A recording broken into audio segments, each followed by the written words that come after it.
the Masters of the Universe fans, Darius Vintage Toy subscribers. Today I'm going to show you my favourite Motu vintage figure and his Origins counterpart. So I say favourite, it changes every day because I've got two favourites. I love Terracotta Skeletor and I also love Tung Lasher, the mighty Tung Lasher.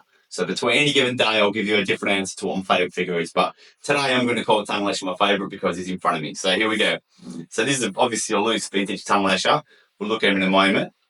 And then I've got carded. This is the only carded vintage Motu figure I own. Tung Lasher, baby.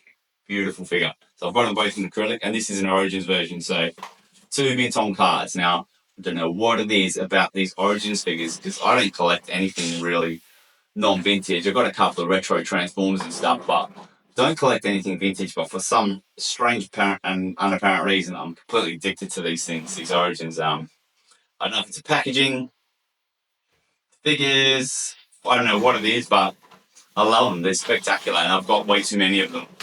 Why? What is it, guys? Did anyone else collect these that never really was into vintage modern stuff until these come along? Man, me and one of my friends, Simo, you've seen him in that crate video. We just hooked on these things, man. Messaging to the flat stick, finding them in shops and getting them online and sharing shipping and whatever. And another couple of dudes in Perth find them for me, and we share shipping and help each other where we can, just to not pay over retail. I don't know why, but I love them.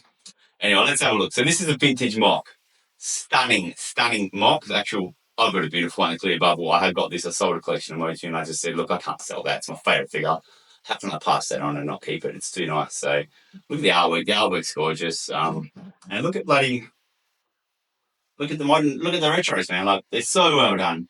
I don't know, it just gives the feels, doesn't it? That's for me anyway. So that's the front. The backs are a bit different because these have come out in different waves. The Origins are bringing out in different waves.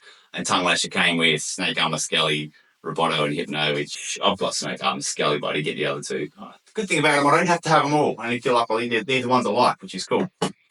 And yeah, Tung Lasher. So look, that's just the packaging, unbelievable on these things. I can't say it enough. Vintage Motu MOCs are so bloody cool. And it's a good time to buy them because these guys are so popular at the moment that you're finding everyone's buying these because they're more affordable and they got the similar look. I've found vintage Motu in general has come down a fair bit in price. You can get some MOC bargains if you're hunting around.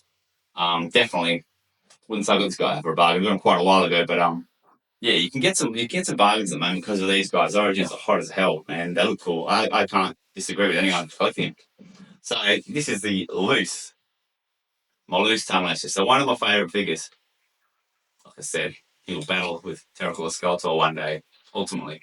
This bloody Dragonfly weapon is so hard to get without a stress mark on the bow part, the string part. It's so difficult to get. I must have gone through found about 10 of these and resold them until I found a really super nice one. So that one's lovely. I think it's a Dragonfly. I'm not sure what they call it. What do they call it visually? I'm not sure. I think it's a Dragonfly bow. Serpent Staff and Dragonfly weapon, it says on the back of the MOC. So yeah, it comes with a Dragonfly weapon and a Serpent Staff. Bloody cool. But the winning move obviously is the snake, the tongue lasher. His lash comes out. So obviously at the moment his tongue is in and then he lashes it out and the whole thing on the back. Cool little gimmick. All the vintage Motu figures had their own gimmick. This one I believe was the only one that had that tongue gimmick, and spectacular, man. There are variants of this. You can get unpainted back, painted back. This is a painted back version. I think the unpainted is worth more. What's my mix on card? Can't tell because it's pushed up against the card. All right, so what's missing from my collection is a loose one of these, but thankfully I have a spare of these, which I've been meaning to crack for a long time, and what better time than right now for you guys and with you guys. So the collector in me would never just tear one of these things off the card. I've got to slice the bubble nicely, I sell a lot of vintage Star Wars cards and card backs and stuff, and you get a nice condition one, you think, wow, that person took their thing off and had some restraint. Different era, but I'm going to do that now. So who knows, one day can't see these being worth a magic amount of money, but look, someone that wants to collect these, who knows, my son, my daughter, go back, see how much I liked them. Oh yeah, collect card backs, I don't know, whatever. I'll keep them as mint as I can. Got a big stash of these. I've decarded probably 25 of these things. But I don't ever pay. You can get one retail. Sometimes I even choose the one with the crappier packaging if I find it in the shops to give me an excuse to open it. And I'll leave one there for someone that's going to collect them off. So, like I said, a slice and dice, that's come off nicely. I will throw the bubble because they're way too big to store. So it looks cool as maybe a slightly brighter, a lighter colour of pink/purple of Tung Lasher, but I'll get to that in a second. Let me just get him off his thing. So he's got those little plastic tabs, which I found quite a pain with some transforms on it. I can get it with my fingers as opposed to putting the blade anyway. I did. As opposed to bring the blade too close to the man or my finger. I've had a couple of people comment saying they're scared for my welfare with me throwing blades around and cutting things open, so I'll try and be careful. I don't want to go to hospital. So that's one of the. Oh, he's got him on his feet too. Come on, man. All right. Must stretch on the bench there. All right, so he's off. Not yet. You wouldn't want to be a bloody 7-year-old kid trying to get that off. All right, so he's got obviously a few more points of articulation than the vintage one, and he looks cool as very similar, beautiful figure, but he does not have the dial on the back for the tongue. The tongue is detachable. Obviously, you knew about this. The tongue is detachable, so let's have a look how that works out. And let's check out the new and improved Dragonfly. So this is the Origins Dragonfly. I think it's the exact same mold. You see, I've killed the COO, which is cool, and it's more of a blue than a green, the Origins one. And then certain stuff, again, same mold. I think they've gone a tiny bit bigger, especially on that tail, that rattle and tail's bigger. Very similar colour, maybe a slightly lighter, and it won't have a COO, which is really cool. So it makes it very difficult to confuse in the picture. I mean, up front, you can tell that's not a vintage any kind of way, but you chuck it in a lot, and you never know. You can deceive people with dodgy photos or just all piled up, saying I know nothing about Motu's, my cousin's collection, blah, blah, blah. You can get away with it. So his little tongue mold sticks in. So look, that's pretty cool. I won't lie, I don't mind that, but look, yeah, you haven't got that gimmick, man, there. Yeah, he's got a tongue, but now he's just got a hole, so you have to display with that tongue, otherwise he looks a little bit silly. Whereas the vintage one, put him in a little stand, I've got a little Motu stand waiting for him, so I'm holding both up. The vintage one, when his tongue's not all the way out, it's sorry, just getting this legs right. It's kind of just a little bit poking out. It still looks quite cool. Even when his tongue's not all the way out, you can just see the prongs on the tongue. You guys know this, everyone's had this figure. Who hasn't had this figure? So you can just see its prongs, he looks cool, whereas obviously this guy, no tongue, just a little emptiness. So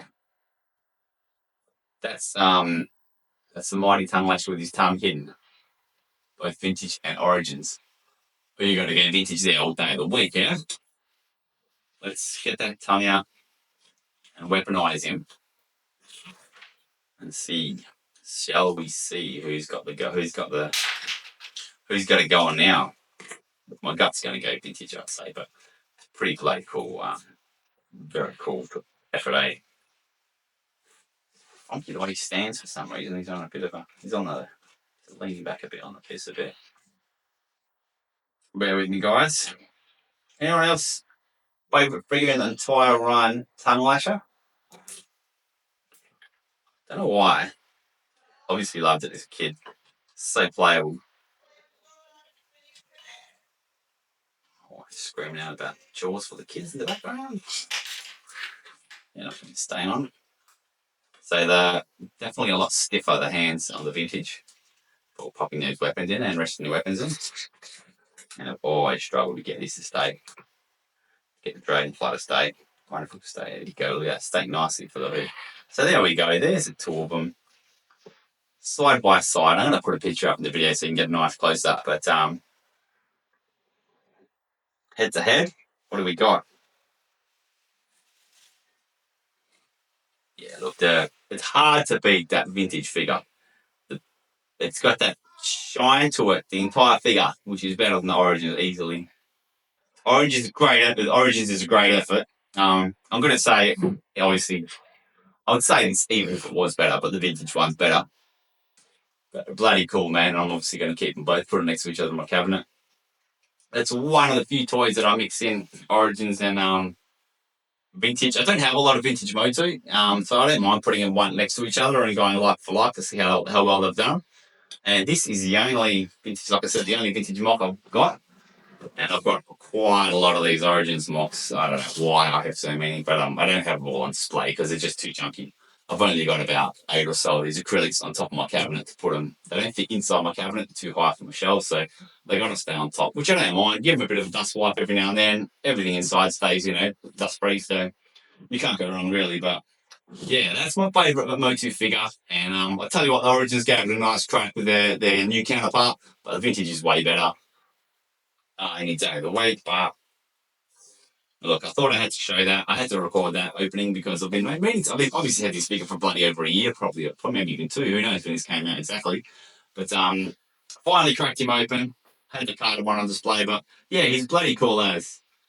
Anyway, I'm going to keep buying these Origins. They're running out of characters. They've just about made all the entire vintage run into Origins now. I think there's only 6 left or something from the. Correct me if I'm wrong, from the sheet.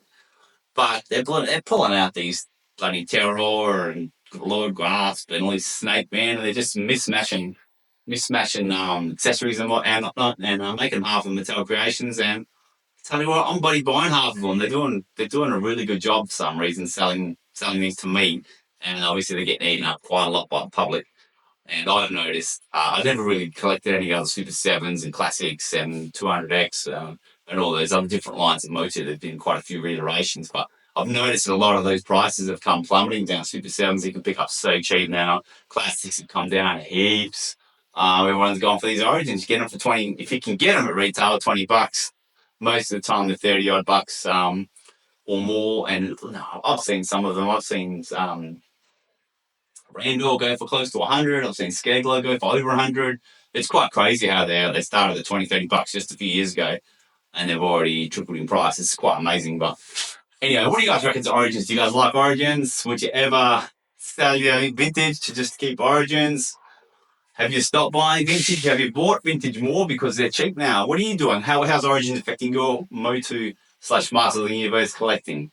Tell me, man. I'd love to know because I see the price fluctuations and I want to know if my theories are correct and you can the same as me. But if you hate them, you don't want them out there, get rid of them. Tell me. I'd love to know.